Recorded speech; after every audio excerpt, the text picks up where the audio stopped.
Notre invité ce matin, Mathias Vargon, chef du service des urgences de l'hôpital de Saint-Denis, en Seine-Saint-Denis. Bonjour. Bonjour. Je lisais, j'ai lu beaucoup de choses sur vous, Mathias Vargon. Ma grande gueule m'a coûté une partie de ma carrière. C'est ce que vous dites, oui, c'est vrai ça? Oui, c'est vrai. Alors, il n'y a pas que ça. Oui. Il faut, pour être professeur ou pour monter en grade, il faut publier beaucoup, ce que j'ai pas fait. Mais c'est vrai que je dis parfois des choses que je ne devrais pas dire ou d'une façon que je ne devrais pas exprimer, oui. Oui. Tout à fait. Bon, j'espère que vous allez dire tout ce que vous avez sur le cœur, mais j'en suis absolument certain.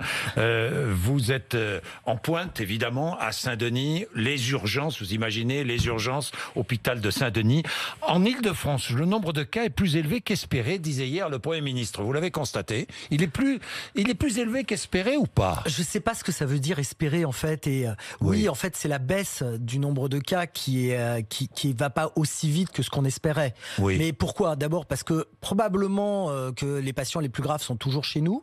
Oui. Qu'ils sont arrivés peut-être plus tard que dans le Grand Est, parce que le Grand Est, ça a été encore plus effroyable chez eux que chez nous. Et que peut-être aussi, c'est une des explications, finalement on est moins pressé de les faire sortir de réanimation puisqu'on a de la place, puisqu'on est plus tranquille. Vous les gardez plus longtemps? C'est possible, c'est une des explications et c'est pas négatif de toute façon. Bien. Dans 3 semaines, à la fin de cette première phase de déconfinement, nous serons vraiment où nous en sommes, hein, là, à ce moment-là. Nous espérons. C'est le moment où on dit que risque d'arriver la deuxième vague. Oui. Donc on verra bien si elle arrive ou si elle n'arrive pas. Est-ce que vous seriez prêt si elle arrivait? Oui, parce qu'on reviendra en arrière et ça on l'a déjà fait. C'est plus facile la deuxième fois que la première fois puisqu'on sait où on va. Et on serait prêt. Oui. Après, je vous cache pas que tout le monde... Les équipes sont épuisées, j'imagine. Voilà, tout le monde est fatigué. Revenir en arrière à nouveau, ça serait extrêmement déprimant. Et puis voilà, et puis les vacances, on a obligé les gens à prendre des vacances parce que de toute façon, soit parce qu'il fallait absolument que on ait des troupes fraîches, soit parce qu'il fallait qu'ils se reposent, soit parce qu'on n'avait pas le choix. Oui. Mais prendre des vacances quand on est confiné chez soi, c'est pas exactement la même chose que prendre des vraies vacances. Oui. Mathias Vargon, vos équipes, le déconfinement, à partir de lundi, comment vivent vos équipes? Comment vivent-elles ce déconfinement? Il est attendu aussi chez les infirmières, les aides-soignantes, Chez nous, tout le monde a jamais été confiné en fait, hein, donc oui, c'est un peu différent. Oui, c'est vrai. En fait, la vie à l'hôpital du déconfinement, c'est pas tellement ça, c'est plutôt la baisse du nombre de cas Covid versus l'augmentation de cas non Covid. Oui. Et c'est extrêmement compliqué. Et ça fait 2 semaines qu'on gère ça. Et ça rend les choses compliquées. Parce qu'à un moment, en fait, l'hôpital, bizarrement, on a très bien réagi et tout le monde a très bien réagi. Mais d'une certaine façon, c'était plus simple parce qu'on avait une seule maladie dans l'hôpital. Oui. J'exagère un peu, mais vous étiez Covid ou pas Covid. En fait, voilà. Maintenant, vous êtes Covid ou pas Covid, mais vous avez une autre pathologie. Et donc on retrouve un peu ce qui s'est passé, ce qui se passait jusqu'à maintenant, c'est-à-dire comment orienter les gens, et on commence à avoir beaucoup plus de problèmes. Et finalement, cet entre-deux où on ne sait pas si la deuxième vague va arriver, il est un peu compliqué. Il est même très compliqué. Alors nous allons parler du fonctionnement d'un service des urgences, hein, et des améliorations que vous voulez apporter au service des urgences. Simplement pour parler encore du virus, certains disent que le virus est déjà là en France au mois de novembre, décembre. Je ne sais pas, nous verrons. De toute façon, si c'est la réalité, toutes les histoires de fermeture des frontières, c'est caduc, hein, tout tombe à l'eau. Oui. La fermeture des frontières, c'est quelque chose d'extrêmement discutable. En tout cas, au début, je vous rappelle quand même que l'Iran avait fermé ses frontières et qu'il a suffi d'une personne qui s'était débrouillée pour revenir de Chine pour que ça flambe en Iran. C'est pas si simple que ça, l'histoire des fermetures de frontières. Les contrôles aux frontières, c'est pas si simple que ça. Alors maintenant, on a fermé toutes les frontières, mais c'est compliqué. Oui, c'est compliqué. Bien. Mathias Vargon, vous vous souvenez du premier cas ? Aux urgences de Saint-Denis. En fait, je me souviens du premier cas parce qu'il n'était pas aux urgences, il était en unité d'hospitalisation de courte durée, c'est-à-dire la partie hospitalisation des urgences, et on ne savait pas trop ce qu'on cherchait. Et j'ai discuté longuement avec l'infectiologue et j'ai un peu triché pour envoyer le prélèvement parce il y avait toute une chaîne qu'on n'imagine plus maintenant. Et en fait, c'était le premier cas, une jeune femme qui avait une jeune femme. Oui, mais qui n'était pas très grave. Et je trouvais que c'était un peu bizarre ce qu'elle avait, mais on en a longuement discuté, c'était pas du tout typique et ça n'avait rien à voir avec les cas graves qu'on a vu arriver après. Après, les diagnostics étaient relativement simples, relativement typiques. Alors, il y avait plusieurs...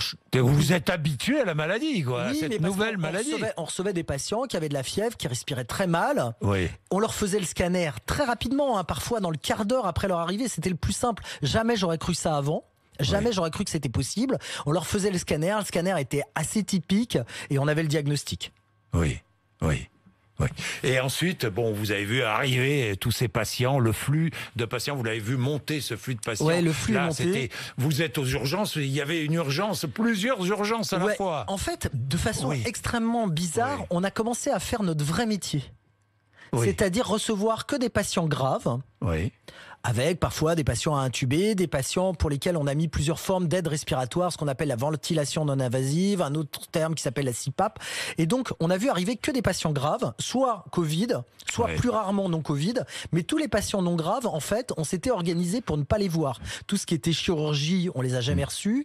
Chirurgie viscérale, orthopédie, ce qu'on appelle la bobologie était renvoyé dès l'accueil. C'est-à-dire qu'on a changé complètement notre mode de fonctionnement et qu'on s'est concentré sur des urgences. Ah, ça, c'est très intéressant parce que ça rentre dans le cadre de votre réflexion pour une réorganisation des services d'urgence dans les hôpitaux. J'en parlerai tout à l'heure. Mais au plus fort de la crise, parce que ça a été dit, moi je voudrais que les choses soient claires aujourd'hui. Au plus fort de la crise, avez-vous parfois décidé de ne pas envoyer un patient en réanimation parce que son état était désespéré ou parce qu'il était trop âgé ? Alors, c'est pas comme ça qu'on envoie les patients en réanimation. Et nous, on a décidé dans notre hôpital de ne pas avoir de protocole. C'est-à-dire qu'il n'y avait pas un protocole qui disait si vous avez tel âge, si vous avez tel facteur de dépendance, qu'on appelle le GIR chez les patients âgés, on vous enverra pas en réanimation. Chaque cas a été discuté.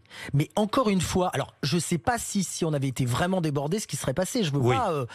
Mais on a réussi, ça a tenu, on avait élargi énormément la réanimation. Il y a des patients sur lesquels on a hésité à intuber, parfois par manque de place, mais on hésitait parce qu'il fallait après les transférer, sur lesquels finalement on s'est aperçu, et ça on en rediscutera probablement après la crise, mais de façon médicale, ces patients-là finalement ont probablement, ceux qui ont passé le cap ont récupéré plus rapidement que ceux qu'on a intubés. Il y en a qu'on a fini par intuber en catastrophe, mais il y en a qu'on n'a pas intubé.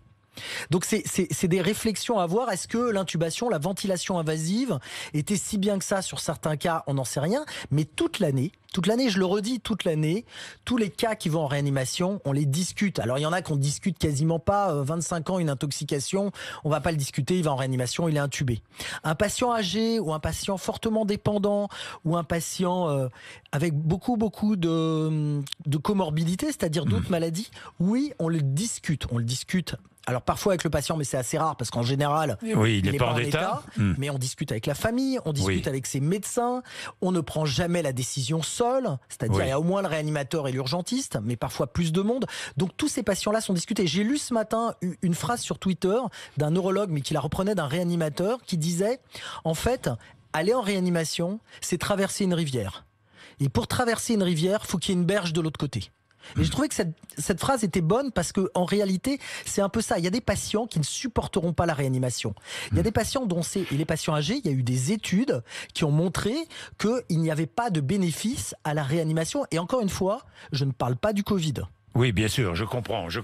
Vous avez l'habitude de réorienter les patients à longueur d'année au service des urgences, Mathias Wargon. Dites-moi, la prise en charge des personnes âgées, c'est une autre question, a-t-elle été une variable d'ajustement au plus fort de la crise? Alors, on en a discuté. Alors, on faisait des réunions de crise tous les jours. Donc, on en a discuté plusieurs fois. On s'est posé la question des EHPAD. Notre service de gériatrie était Covid plus intégralement, c'est-à-dire que tous les patients, ça a posé des problèmes pour les patients Covid moins en fait. Oui. Parce qu'on savait pas trop où les mettre, mais ils sont allés en médecine. Et les patients Covid plus, et on a décidé de recevoir les patients des EHPAD. Ça a été une vraie discussion. Moi, j'étais pas forcément pour. Mais le gériatre était pour, et on a fini par se ranger à son avis. Et donc, on a reçu les patients des EHPAD. Alors après, il y avait des discussions à quelle heure on les recevait, dans quelles conditions, mais on a reçu les patients des EHPAD, oui, tout à fait. Bien. Mathias Wargon, les fichiers, parce que pour casser, on le sait, pour casser l'épidémie définitivement, il faut absolument un traçage. Alors, lorsqu'on arrive aux urgences, le gouvernement a précisé hier qu'il n'y aurait pas de création de nouveaux fichiers, d'un nouveau fichier de malades, mais une extension du fichier fichier qui recense, par exemple, les diabétiques, les hypertendus et d'autres pathologies. Oui. Alors j'avoue que moi j'ai un peu de mal avec ces fichiers. Non mais parce que je sais pas si... Expliquez-nous un peu. L'épidémiologie en France, c'est quand même... Tout le monde s'inquiète. Non mais l'épidémiologie en France, c'est un parent pauvre en fait. Donc je sais même pas si on a des fichiers de gens diabétiques. Comment... On a des recueils de données. Oui. Est-ce qu'on a des fichiers? J'en suis pas sûr. Il y a, de toute façon, il y a déjà des fichiers plus ou moins tracés. Il y a quand même la CNIL en France qui est très importante. Il y avait déjà eu un problème avec les fichiers civiques dont on se sert actuellement sur la crise au moment des Gilets jaunes, parce qu'on disait que c'était des fichiers de dénonciation, vous vous souvenez, c'était sorti dans le Canard enchaîné. Bon, c'était à la fois un vrai problème. Moi, j'avais refusé de participer à ça, de remplir les fichiers civiques. Mais d'un autre côté, c'est les pompiers qui emmenaient les patients et à Paris, en tout cas, le centre d'appel des pompiers, c'est le même que celui de la police. Donc bon. C'était un faux problème. Mais ces fichiers civiques, où ils existent? La question, c'est-à-dire que quand je viens aux urgences, je suis fiché ou pas? Non. Personne ne sait. Après, si, à la sécurité sociale, bien sûr. Il y a la CNAM qui a un fichier. Oui, qui a un fichier. Mais je suis pas sûr qu'ils aient systématiquement le diagnostic. Je suis même quasiment sûr que non. Par contre, ils ont votre consommation de soins. C'est comme ça que c'est fiché. Le fichier de la CNAM. Des fichiers où il y a votre pathologie. Vous avez évidemment les dossiers informatisés de l'hôpital. Mais ils restent à l'hôpital. C'est extrêmement sécurisé. Ça ne veut pas dire qu'on n'a pas de tentative de hacking. Donc le secret médical est bien maintenu. Pour l'instant, parfaitement maintenu. Et quand on transmet les diagnostics, ils sont pas liés à un patient. On transmet des diagnostics. On dit pas que c'est un patient. Donc sur le tracking, sur le Covid, moi j'en sais pas plus que ça. Ce qui va se passer, il y a des maladies à déclaration obligatoire aussi. Et donc il y a des patients dont on déclare la pathologie. Par exemple, quand on reçoit un patient avec la tuberculose, ce qui nous arrive à nous assez fréquemment, eh bien il y a une déclaration qui est faite à l'ARS, puisque l'ARS regroupe maintenant tous ces services.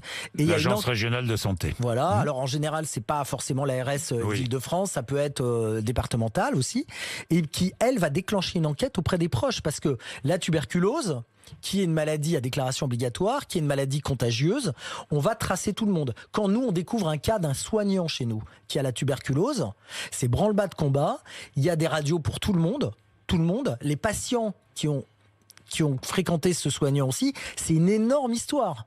Donc c'est pas... Donc je sais pas ce qui va se passer avec le Covid. Ça peut être la même chose. Alors, sauf que ça pose... Le Covid, c'est un peu différent quand même, et assez bizarrement. En fait, quand vous allez être vous avez fréquenté quelqu'un qui a le Covid. La question elle va se poser, c'est ça, vous allez être obligé de faire un prélèvement, et puis on va vous mettre en arrêt, peut-être qu'on va vous isoler. Donc il y a quand même un risque sur cette détection. Moi, j'ai pas d'idée préconçue, mais il y a un risque sur cette détection de dire mais j'ai fréquenté Jean-Jacques Bourdin, j'ai pas envie de lui faire d'ennui, je vais pas dire que je l'ai fréquenté. Et peut-être qu'il est porteur. Vous voyez, Oui, je comprends. Le problème du fichage, c'est toujours qu'est-ce qu'on en fait. Et il y a toujours le fantasme de on va ficher les gens, et parfois c'est vrai que ça arrive. Donc c'est toujours un vrai problème. Alors Mathias Vargon, les autres patients reviennent aux urgences. Bien sûr. Ça y est, vous les voyez revenir. Ah oui, clairement, on a même les ivrognes, on a tout. Bon, est-ce que l'été 2020 vous inquiète?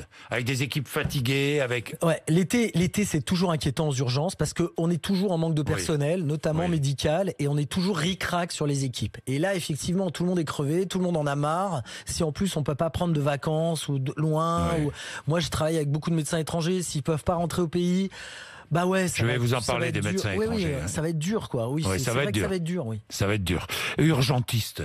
C'est vrai que plus personne ne va faire ce métier. Pas plus personne, mais c'est un métier compliqué. Il y a une nouvelle spécialité qui a été créée il y a 2 ans. Pourquoi? Parce que c'est dur. En fait, c'est physiquement dur. Les gardes sont durs. Elles ne l'étaient pas il y a 20 ans quand moi j'ai commencé. Elle l'était beaucoup moins. Et le flux de patients ne s'interrompt jamais, même entre minuit et 8 heures du matin. Qu'en plus, on a l'impression d'être un peu ceux qui font le travail de ce que les autres peuvent pas faire ou veulent pas faire. Quand quelqu'un sait plus quoi faire d'un patient, il l'envoie aux urgences. Quand les cabinets médicaux sont fermés, les gens vont aux urgences. Quand un service d'hôpital... Le personnel est mal payé? Alors ça n'a rien à voir avec les urgences. Le personnel est mal payé à l'hôpital. Donc les infirmières, les aides-soignants, les brancardiers, les ASH, c'est-à-dire les agents d'hygiène, tout ce monde-là est extrêmement mal payé. Un infirmier, au bout de 15 ans, 20 ans, il doit être payé 2000 et quelques euros. Faire la nuit, ça vous rapporte quasiment pas plus d'argent. Donc c'est très très mal payé en fonction du travail. Moins bien payé en France qu'ailleurs en Europe. Alors, d'après les statistiques, les médecins et les infirmières, oui, sont moins bien, et les aides-soignants, du coup, tout le monde, bien sont sûr, toute la chaîne. beaucoup moins bien payés. Et notamment les infirmiers, oui, ils sont beaucoup moins bien payés qu'ailleurs. Oui, ça c'est évident. En tout cas, à l'hôpital public. Alors qu'il y a beaucoup d'argent pour l'hôpital public et suffisamment, c'est un vaste débat. Ça, c'est un vaste débat. Que nous ouvrons pour l'avenir.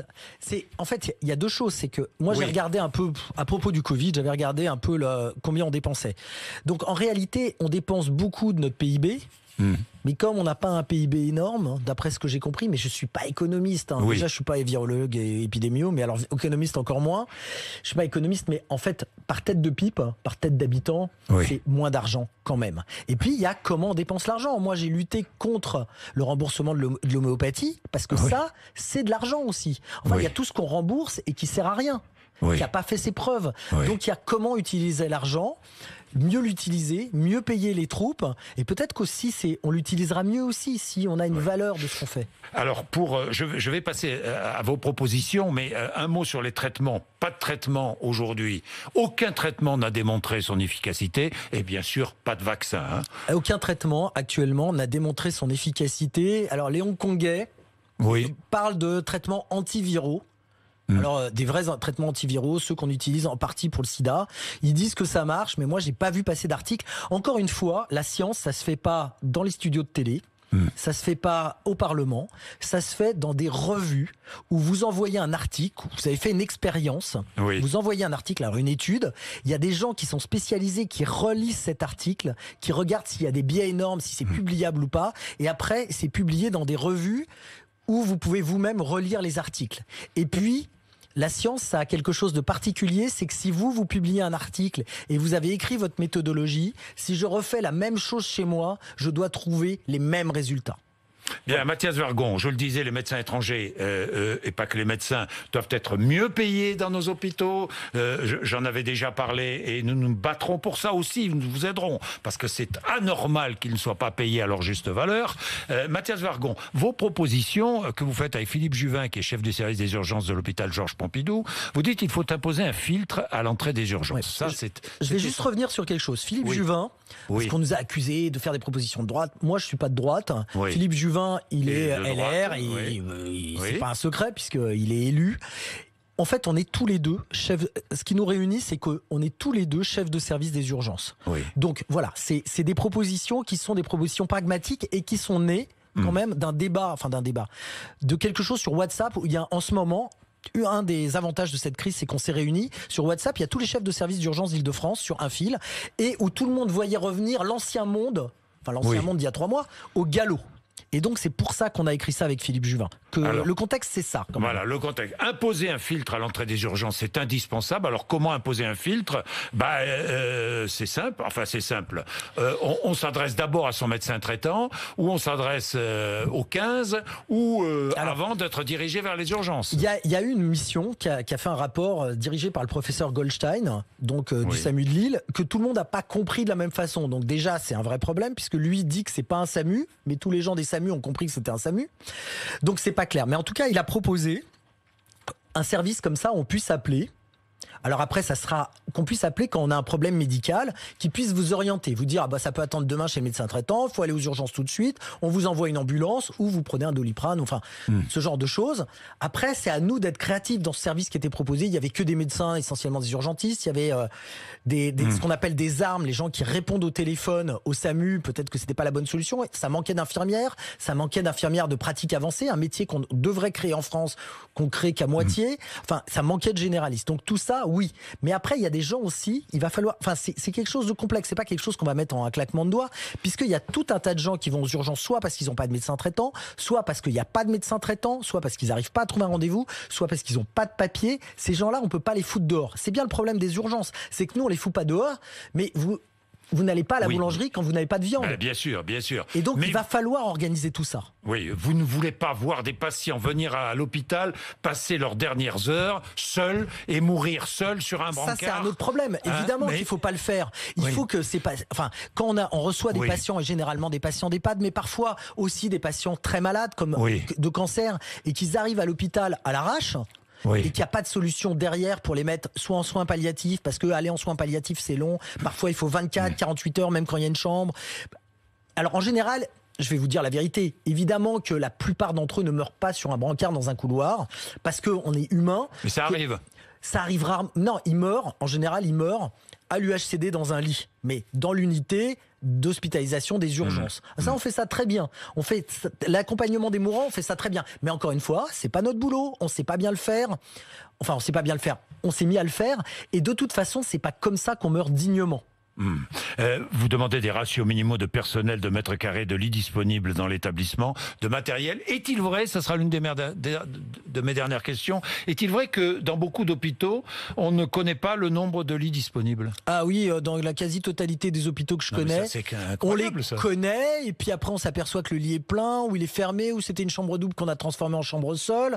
Et puis, je vais vous dire ce que m'ont raconté mes seniors, mes chefs, hier matin. Ils m'ont dit, tu vois, il y avait une chambre, puis comme c'est moi qui ai fait l'UHCD, je connaissais l'état des lits, et puis à 9h, à 10h du soir, la chambre avait disparu. Et puis en fait, non, elle a réapparu. Donc oui, c'est pas très clair. Alors ça, c'est quelque chose que je connais depuis 25 ans, 30 ans, on montait dans les étages. À l'époque où j'étais interne, on montait dans les étages, comptait les lits, voilà. Bon. Merci Mathias Wargon. Merci à vous. Merci d'être venu nous voir. Vous êtes sur RMC BFM TV, il est 8h55.